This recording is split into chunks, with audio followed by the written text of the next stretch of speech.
जैसे मान लो ये ज्येष्ठ कृष्ण चतुर्दशी को शांतिनाथ भगवान का मोक्ष कल्याणक है और ज्येष्ठ शुक्ला चतुर्थी को धर्मनाथ भगवान का मोक्ष कल्याणक है। तो इतने 5 दिनों के 6 दिनों के अंतराल में आपको 2 बार तो नहीं जाना पड़ेगा शिखर जी। एक बार में 2 तीर्थंकरों की कल्याणक यात्रा उत्सव के रूप में आप मना सकते हैं। तो ये एक जानकारी दी हमने आपको कि कभी भी अपन जब धर्म की आराधना करते हैं तो नए नए रोचक ढंगों से अगर आराधना करो ना तो फिर मन और अच्छे से लगता है धर्म ध्यान में। और अगर अपन एक ही विधि से करते हैं बार बार, एक ही विधि से मतलब कि कभी उसमें कोई नवीनता नहीं लाते, तो फिर कभी कभी मन थक सा जाता है कि अरे ये तो वही चल रहा है वही चल रहा है। इसीलिए क्या प्रजा के लिए, राजा को भी राजनीति में उल्लेख है कि राजा को भी प्रजा को उत्साहित रखने के लिए बीच बीच में उत्सव करना पड़ते हैं। इसी तरह धर्म कार्यों में भी बीच बीच में कोई ना कोई बड़े विधान का आयोजन भी करते रहना चाहिए। बड़े विधानों में सबसे बड़ा विधान तो सिद्ध चक्र विधान है, फिर इंद्रध्वज विधान है, कल्पद्रुम विधान है, नंदीश्वर विधान है, कितने सारे विधान है। समय समय पर करते रहना चाहिए। और कई स्थानों पर जो महिला मंडल है उन्होंने संकल्प लेकर के रखा है कि हर अष्टांगिका में हम कोई ना कोई विधान अवश्य करेंगे। जबलपुर में जैसे है तो जबलपुर में वो सारी माताएं मिलकर के अष्टांगिका में नियम से विधान करती कोई ना कोई। ऐसा और भी कई स्थानों पर है। कुछ ऐसा काम भी होना चाहिए जीवन में, क्योंकि जितना कर ले उतना कम है, समझ लो। क्योंकि काल इतना प्रतिकूल, इतना विपरीत है कि इस काल में आप अच्छा करना चाहो तो भी कहीं बीच में कोई ऐसी बात हो जाती है कि फिर मन में आर्त रौद्र ध्यान होने लग जाता है। और आर्त रौद्र ध्यान से कौन सा कर्म बंधेगा, पुण्य या पाप। तो इसलिए जितना बने उतना पुण्य करते रहना चाहिए। आप सोचते हो कि भाई मैं इतनी माला फेरता हूं लेकिन फिर भी जीवन में कुछ नहीं हो रहा है, तो आप ये समझ लो कि ये दवाई कम है और बीमारी ज्यादा तगड़ी है। ऐसा क्यों नहीं सोचते? देखो, अगर बच्चे की दवाई बड़ा खा ले तो रोग मिटेगा क्या? तो आप जितनी माला फेर रहे हैं उतनी माला से क्या आपका पाप कटेगा? तो इसलिए उस हिसाब से करना चाहिए धर्म का अनुष्ठान कि जिससे अपने कर्म नष्ट हो। इसके आगे आश्रवादी अनुप्रेक्षा है, 6 बाकी है, 6 पूर्ण हो गई है। इसके आगे आश्रव संवर निर्जरा। ये आश्रम संवर निर्जरा, ये 3 शब्द आपने और भी सुने होंगे। कहां कहां सुने हैं? 7 तत्वों में भी ये शब्द आते हैं, जीव अजीव, आश्रव, बंध, संवर, निर्जरा, मोक्ष। तो वहां पर आश्रव संवर निर्जरा नाम आते हैं। फिर 9 पदार्थों में भी आते हैं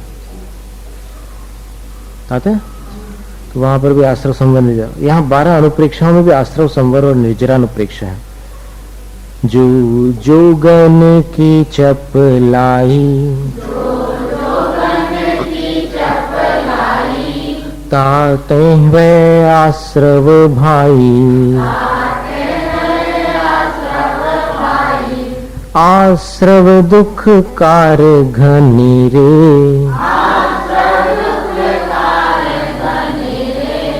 बुद्धिवंत तिने निर्वेरे।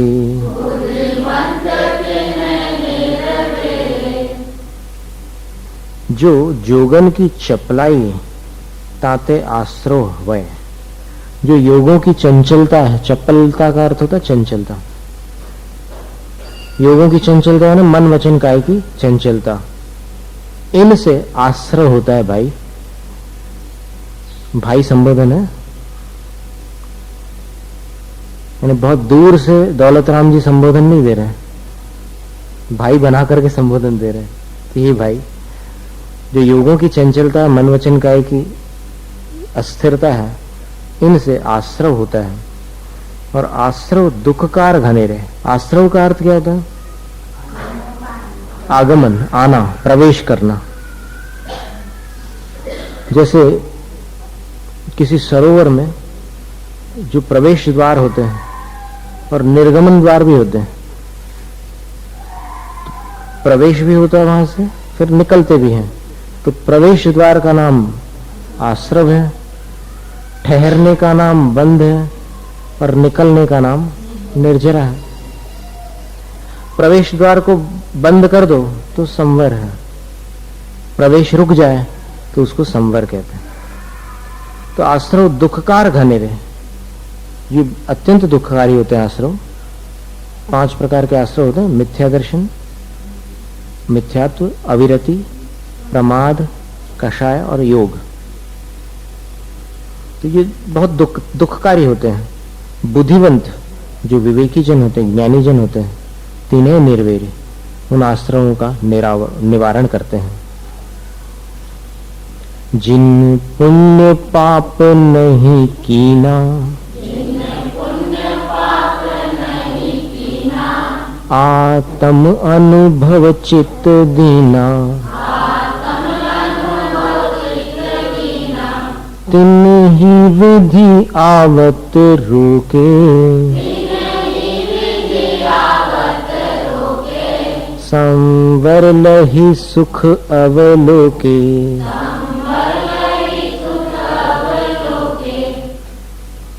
तो जिन्होंने पुण्य पाप इन दोनों को नहीं किया है, अर्थात जिनके भाव न शुभ है न अशुभ है।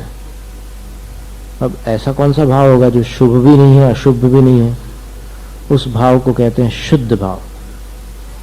तो जो मुनि शुद्ध भाव में चले जाते हैं और आत्म अनुभव चित्त दीना, जिन्होंने आत्मानुभव में ही अपना चित्त मन दे दिया है, अर्पित कर दिया है, लगा दिया है, तीन ही उन्हीं ने विधि आवत रोके। विधि का अर्थ है कर्म, कर्मों को आते हुए रोका है। यानी कर्मों का पूर्ण संवर तभी हो सकता है जब मुनि आत्मानुभव में निर्विकल्प समाधि में चले जाते हैं और पुण्य पाप रूप जिनके भाव नहीं रह जाते, यानी निष्कषाय अवस्था में ये दशा बनती है, पूर्ण संवर हो जाता है। तो संवर लही, संवर को प्राप्त होकर के वे मुनि सुख अवलोके, सुख का अवलोकन करते हैं, यानी कुछ ही क्षणों में केवल ज्ञान को प्राप्त कर लेते हैं। और केवल ज्ञान में क्या है? अनंत सुख है।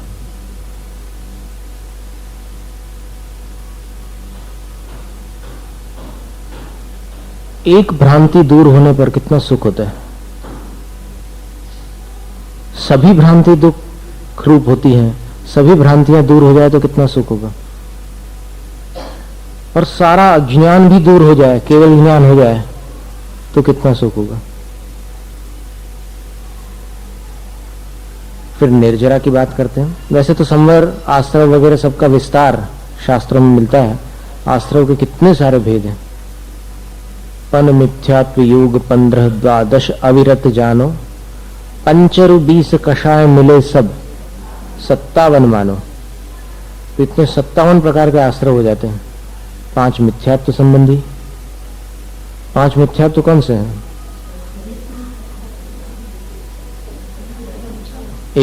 एकांत मिथ्यात्व, विपरीत मिथ्यात्व, संशय मिथ्यात्व, अज्ञान मिथ्यात्व और वैनयिक मिथ्यात्व, विनय मिथ्यात्व जिसको कहते हैं। ख्याल में रखने की चीजें ये, जो लिखने वाले लोग हैं वो लिख भी सकते हैं इसको।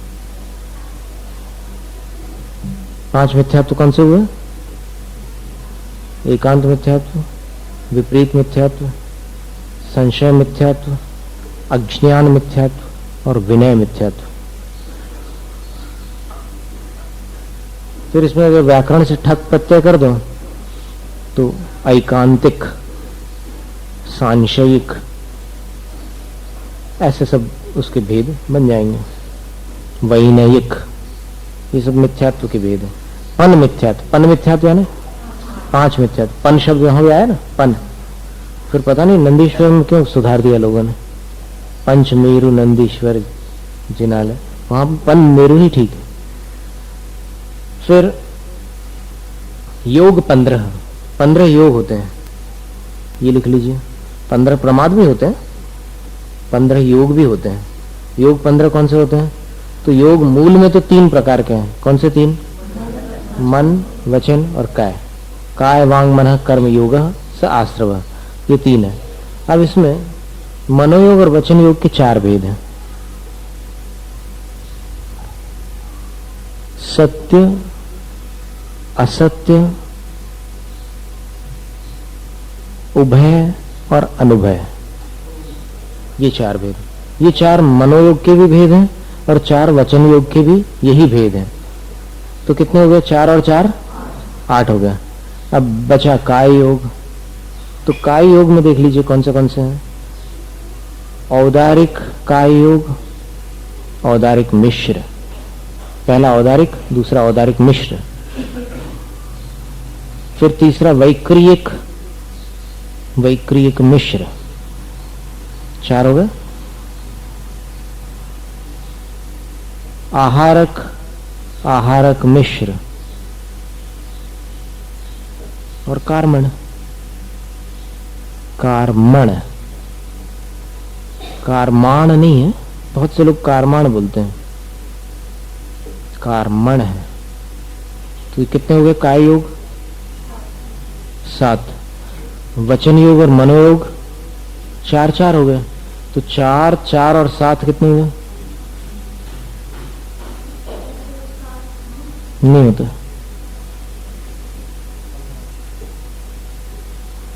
15 योग हो गए।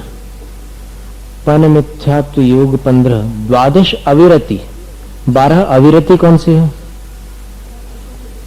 12 अविरति जो है 12 व्रतों के विपरीत नहीं है, किंतु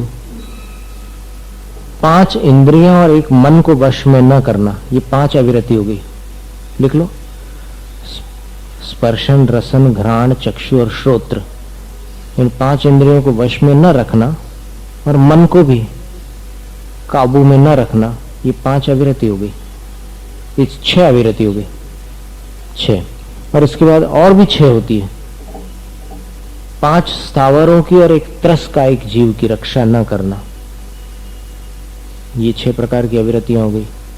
तो 5 इंद्रिय और मन 1, मतलब इसके 6 हो गए। और उधर 6, 5 स्थावर और 1 त्रस। 5 स्थावर कौन से? पृथ्वी, जल, अग्नि, वायु और वनस्पति का 1, ये 5 स्थावर जीव होते हैं। और त्रस, त्रस जीव को सामान्य रूप से त्रस कह दिया। वैसे देखा जाए तो त्रस के भेद कितने हैं? तो 2 इंद्रिय, 3 इंद्रिय, 4 इंद्रिय, पंचेंद्रिय में सैनी और असैनी, ये त्रस जीव होते हैं। तो इनकी रक्षा न करना, ये 12 प्रकार की अविरत है।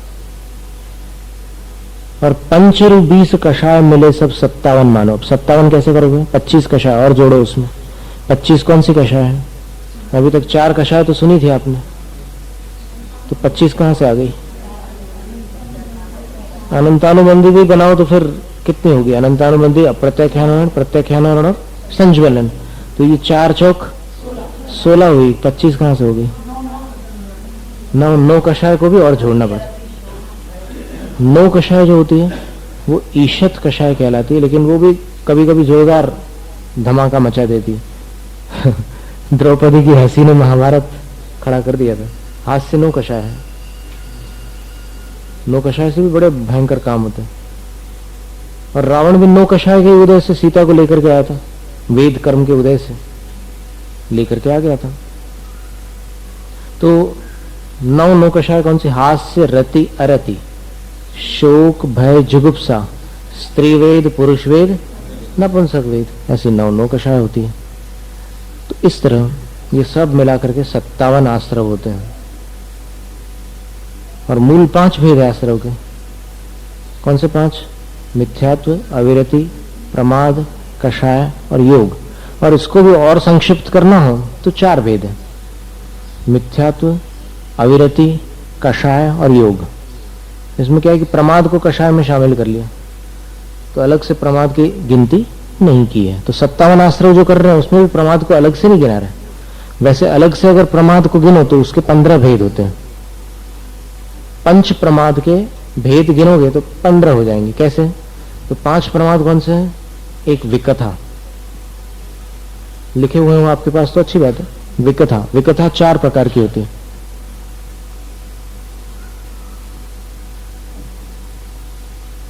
कौन सी 4 विकथा होती हैं? स्त्री कथा, भोजन कथा, चौर कथा और राज कथा। 4 विकथा। फिर 4 कषाय हैं, प्रमाद रूप जो 4 कषाय होती है वो वाली। कौन सी 4? क्रोध, मान, माया, लोभ। 4 और 4 8 हो गए। अब 5 इंद्रियां हैं। तो विकथा, कषाय, इंद्रिय 5 हो गई। इंद्रियों के तो नाम सबको मालूम ही है, स्पर्शन, रसन, घ्राण, चक्षु और श्रोत्र। श्रोत्र को कर्ण इंद्रिय कहते हैं। अब बचे 2। ये कितने हो गए? 4 4 और 5 13 हो गए। अब 2 बचते हैं। तो 2 में एक का नाम है प्रणय। प्रणय यानी स्नेह, ये भी एक प्रमाद है। और एक का नाम है निद्रा। निद्रा, ये 15 प्रमाद हो गए। तो ये सब आश्रव है। और आश्रव से क्या होता है? जीव में अजीव का प्रवेश होता है। जीव में अजीव के प्रवेश को क्या कहते हैं? आश्रव। तो ये दुखकारी होते हैं। दुखकारी क्यों होते हैं? क्योंकि दूध में पानी मिलाओगे तो फिर शुद्धता नष्ट होगी। शुद्धता नष्ट होगी तो फिर दुख तो होना ही है। ये बात अलग है कि किसी की पाचन शक्ति कमजोर हो तो फिर उसको पानी मिला करके दूध देते, या फिर पित्त शमन करना हो, किसी का बहुत तेज पित्त भड़कता हो तो फिर उसको भोजन के पहले, ऐसा करते हैं साधुओं की सेवा करते समय भी, अगर किसी को बहुत गर्मी बढ़ती है, पित्त भड़कता है, तो उसके लिए एक उपाय करते हैं कि आधा ग्लास पानी और आधा ग्लास दूध, इनको मिला करके उसमें बूरा मिक्स करके दे देते हैं, तो तुरंत शांत हो जाती है गर्मी। ये एक उपाय। और इलायची डाल दो थोड़ी सी तो और भी असर कर सकता है। अब इसमें पद्म पुराण में आता है कि राम और लक्ष्मण जो पानी पीते थे गर्मियों के मौसम में, उस पानी से उनको गर्मी नहीं लगती थी। उस पानी में क्या रहता था बता था? लौंग, इलायची और शुद्ध कपूर। खाने वाला जो कपूर होता है ना, वो आरती वाला जो कपूर आता है ना बाजार में, वो पॉइजनस रहता है, वो नहीं खाने का। खाने वाला जो कपूर औषध में भी वैद्य लोग डालते हैं, वो वाला कपूर। तो इन तीनों का एक निश्चित अनुपात बना करके उसमें मिश्रण करने पर पानी इतना शीतल हो जाता है कि उस पानी के सेवन से गर्मी के मौसम की तकलीफ नहीं होती। राम लक्ष्मण पीते थे, लेकिन वो फॉर्मूला आचार्य रविशंकर महाराज ने अपने लिए भी दे दिया कि वो पीते थे, ये पीते थे, तो अब तुम्हें पीना हो तो तुम देख लो। तो ये आश्रव हो गया। इसके बाद संवर भी बहुत प्रकार के हैं। तो उसमें फिर गुप्ती, समिति, धर्म, अनुप्रेक्षा, परिचय और चारित्र, इतने संवर बताए सिद्धांत में। कौन से? गुप्ती। देखो गिन कर देखते हैं अपन कितनी संख्या आती है। गुप्ती कितनी होती है? 3। कौन सी? मनोगुप्ती, वचन गुप्ती और काय गुप्ती। तो गुप्ती 3। समिति 5। समिति कौन सी है? ईर्या, भाषा, स्नादान, निक्षेपोत्सर्गा समितय। 5 समितियां, मुनियों की प्रवृत्ति। तो 3 और 5 8। फिर धर्म। धर्म कितने होते हैं? 10 होते हैं। तो 10 धर्म कौन से? उत्तम, क्षमा आदि। तो इसकी गिनती कर लो, कितने हो गए? 18 हो गए। फिर इसके आगे अनुप्रेक्षा 12, उसको जोड़ लो, 18 में 12 30 हो गए। फिर इसके आगे है परिचय जय, 22 परिचयों को जीत लेना। ये भी संवर में बतलाया गया है। परिचय जय 22, कितने हो गया? 42 52 हो गया। और 5 चारित्र होते हैं। 5 प्रकार के क्या होते हैं? चारित्र। कौन से 5 चारित्र होते हैं?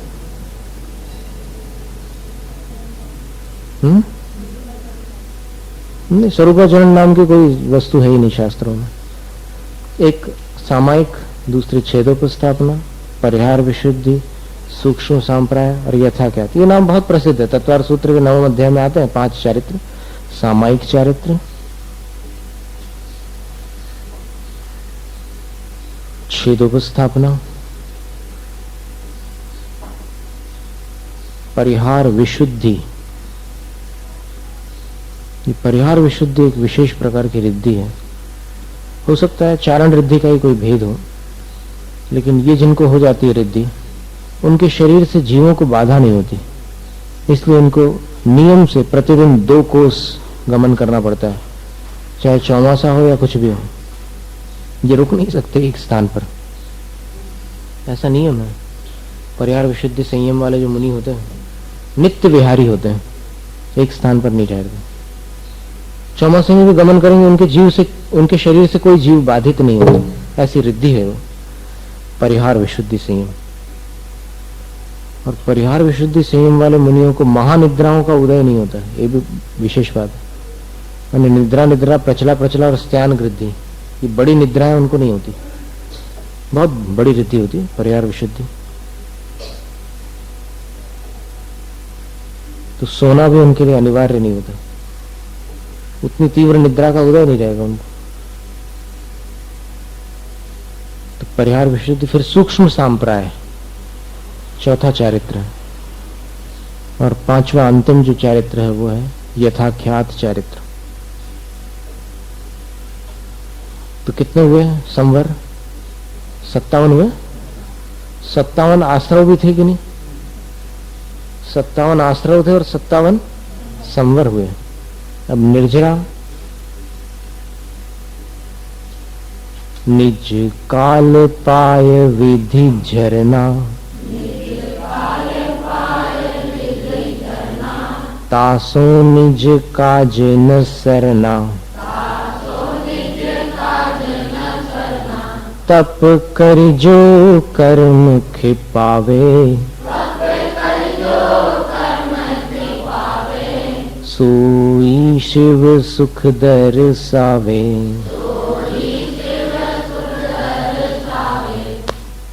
निज काल पाए, अपना समय प्राप्त करके, विधि झरना, विधि का अर्थ पहले बतलाया था, याद है? कहाँ बतलाया था? इसके पहले ही वाली लाइन में लिखा है, छेड़ डाला है सामने। एक किताब रखना चाहिए सबको। 3 ही विधि आवत रोके, विधि का अर्थ है कर्म। तो निज काल पाए विधि झरना, अपना समय आ जाए और कर्म झड़ जाए तो तासु निज काज न सरना, उससे आत्मा का कोई कार्य सिद्ध नहीं होने वाला। निज काज न सरना यानी अपना कोई काम नहीं बनेगा, क्योंकि समय पर कर्म उदय में आकर के झड़ जाते हैं और जीव राग द्वेष करके फिर नए कर्मों को अपने अंदर स्थान दे देते हैं। तो ऐसी स्थिति में कोई अपना आत्मा का कल्याण नहीं होने वाला। लेकिन जो तप करी कर्म खपावे, तप करके कर्मों को खपाया जाता है, नष्ट किया जाता है, सोई वही निर्जरा शिव सुख दर्शावे, मोक्ष सुख को दिखला सकती है। बाकी निर्जरा से कोई लाभ नहीं है। सविपाक और अविपाक 2 प्रकार की निर्जरा है। तो ये सविपाक निर्जरा जो है कोई काम की नहीं है। विपाक का अर्थ होता फल, फल देने का समय आ गया, कर्म उदय में आ गए, चले गए फल दे करके, और अपन ने नए कर्म फिर बांध लिए। क्या मतलब निकला?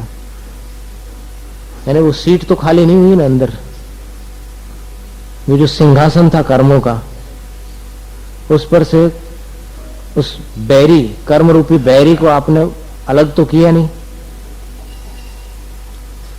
तो एक हटा कर्म, दूसरा आकर के वहां विराजमान हो गया।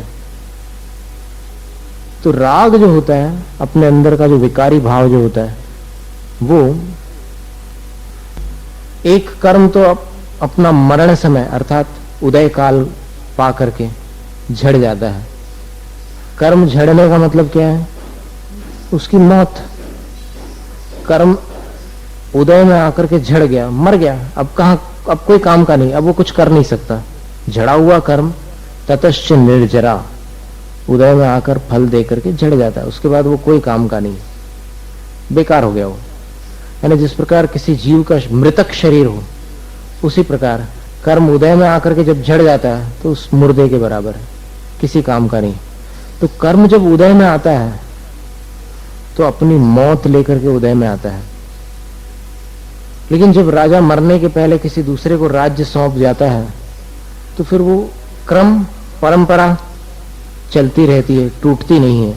इसी प्रकार वो कर्म जो है, कर्म राज्य कर रहा है कि नहीं अपनी आत्मा पर, कर रहा है। तो वो कर्म अपने मरने के समय जब मृत्यु को प्राप्त होता रहता है तब वो खुद किसी उत्तराधिकारी को नहीं बैठालता, लेकिन अपन अपने अंदर जब विकारी भाव करते हैं, एक कर्म उदय में आ रहा है और अपन उसके उदय में राग द्वेष कर रहे हैं, तो उससे क्या होता है, अपन अपने विकारी भाव के द्वारा उस मरते हुए कर्म का किसी एक उत्तराधिकारी के हाथ में राज्य सौंप करके उसको सिंहासन पर बैठा देते। एक कर्म उदय में आकर के मरा और अपन ने राग करके दूसरे को उसके आसन पर बैठा दिया। अब तुम संभालना बोले मेरे को, मैं तो गुलाम हुई अनादि से। कौन मैं जीव, मैं आत्मा, अनादिकाल से पराधीन हूं, गुलाम हूं, इसलिए अब तुम मेरे ऊपर गुलामी करना। ये तो चले गए, मुगल लोग तो चले गए, अब तुम ब्रिटिशर आकर के शासन करना, अंग्रेज। तो यही हाल रहा अनादिकाल से जीवों को कि एक चला जाता है दूसरा राज्य करता है, वो चला जाता है तीसरा करता है। कौन कौन करने देता है राज्य? जीव करने देता है। जीव अगर राग द्वेष न करे तो कोई बैठ सकता है उस सिंहासन पर? नहीं बैठेगा। वो खुद अपने स्वरूप में प्रतिष्ठित होकर के जीव अरहंत और सिद्ध पद को प्राप्त होकर अपने निजी सिंहासन पर विराजमान हो जाए। लेकिन नहीं, आदत बिगड़ी हुई है, कर्म उदय में आता है, राग द्वेष करने की आदत है, करता ही है आदत, राग द्वेष करता है।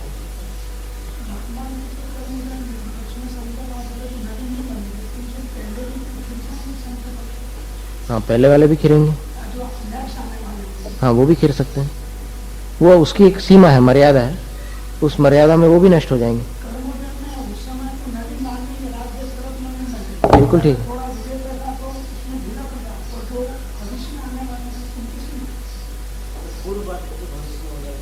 उसका कारण ये है कि अगर अपने ऐसे शुक्ल ध्यान रूप परिणत हो जाए, पर्याय परिणाम हो जाए, तब तो बहुत सारे पूरे घातिया कर्म नष्ट हो जाएंगे।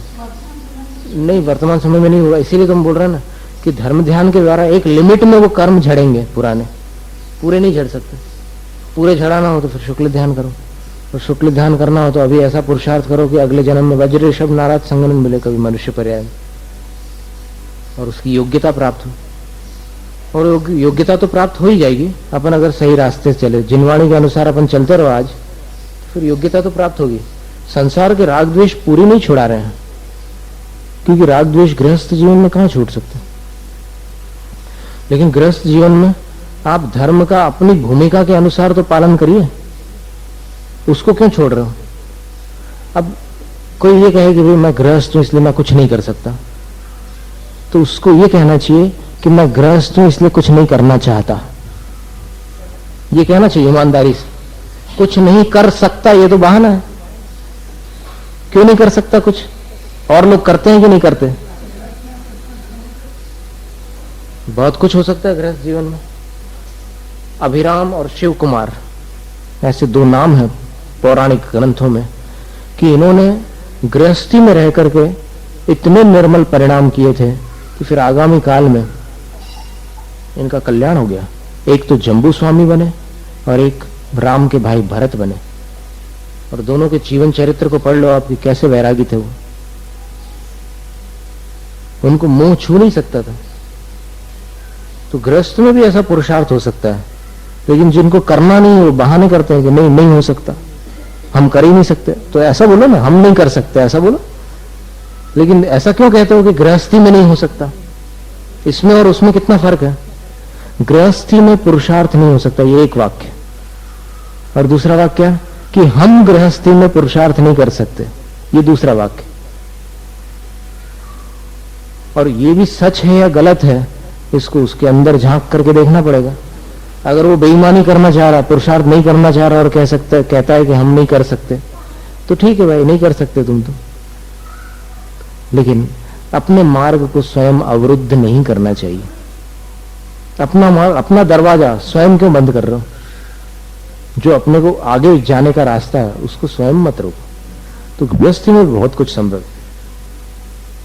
लेकिन हाँ, अगर किसी को पूर्ण आत्म कल्याण चाहिए तो फिर उसको सबका त्याग करना पड़ेगा, क्योंकि फिर वो समझौते वाली बात नहीं है। वो तो जब तक मजबूरी है, सम्यक दृष्टि जीव गृहस्थी में कब तक रहता है?